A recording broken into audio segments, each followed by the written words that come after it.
Hi, it's John. John, my man from Mississippi. What's going on, man? Hey, I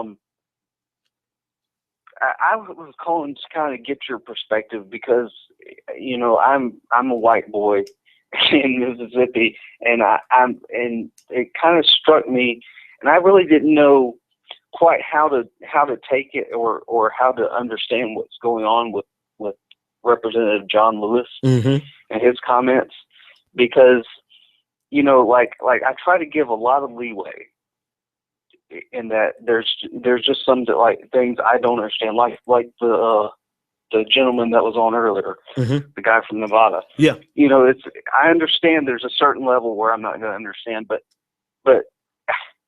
I just couldn't help but listen to what John Lewis said and think that on some level it almost seems like he is betraying his own movement to a degree Mm-hmm. by making a statement like that. If you didn't if you were in the 60s when things were hot and segregation was an issue, and you're somebody like Bernie Sanders, and you didn't get on John Lewis's radar, well, then your efforts didn't count. Right. And for me, that kind of hurts because, like, I live in Mississippi, and I'm, I understand I'm in this level of privilege, but at the same time, I risk certain things to stand up for Black people in my job, in my social life, in my family, because that's not a popular stance here. Mm-hmm. And it worries me when I don't know. Well, I know. Let me help you out. When go I hear ahead. somebody say something like that, Mm-hmm. So let me help you out. One, I appreciate your I appreciate the fact that you're taking your time and choosing your words as carefully as you can with regard to an issue that I agree with you on. But if you said it the wrong way, people could easily manipulate what you're trying to say, right? Thank you for being careful with your words, because we live in a time where people would not care about your sentiment and would more likely try to destroy you if you said the wrong thing about John Lewis because you are white.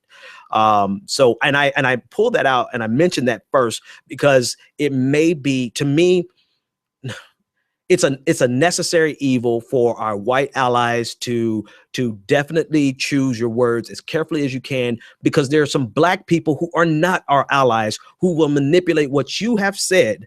Even though your sentiment is 100% spot on, they will manipulate what you said to silence you and to stifle the conversation. Now, that being said, John Lewis, I'll say what you can't say.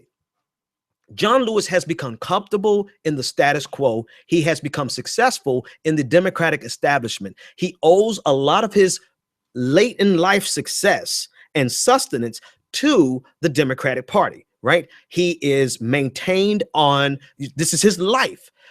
He is not going, in 2008, he endorsed Hillary Clinton first before he changed his mind because of the backlash and then supported Barack Obama.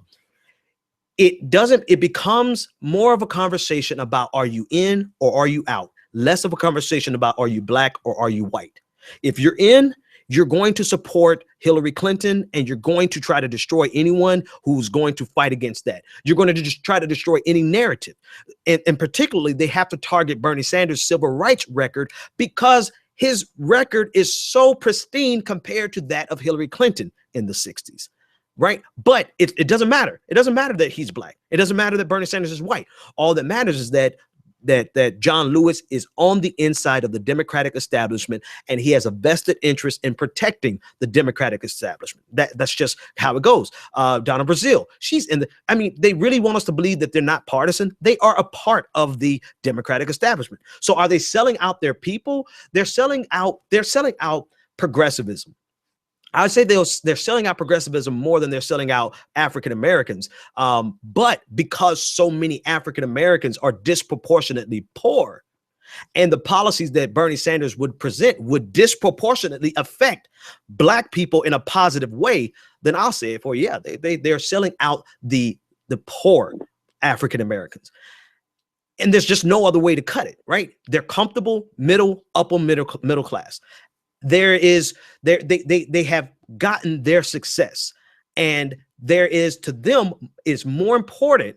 Oh, and watch how I parse this. This is very important. It's more important to them to sustain the status quo because their success is in the status quo than it is for them to shake up the status quo to help someone who is in the bottom get out of poverty. So in that regard, I agree with you. I do believe that in a sense they have sold out.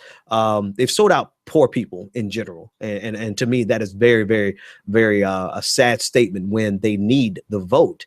Right. That's the other thing, John. I'm sorry, not yeah, John. Right. Yeah. Yeah. Okay. My mind escaped me. Thanks so much for the call, man. I'm gonna close with this.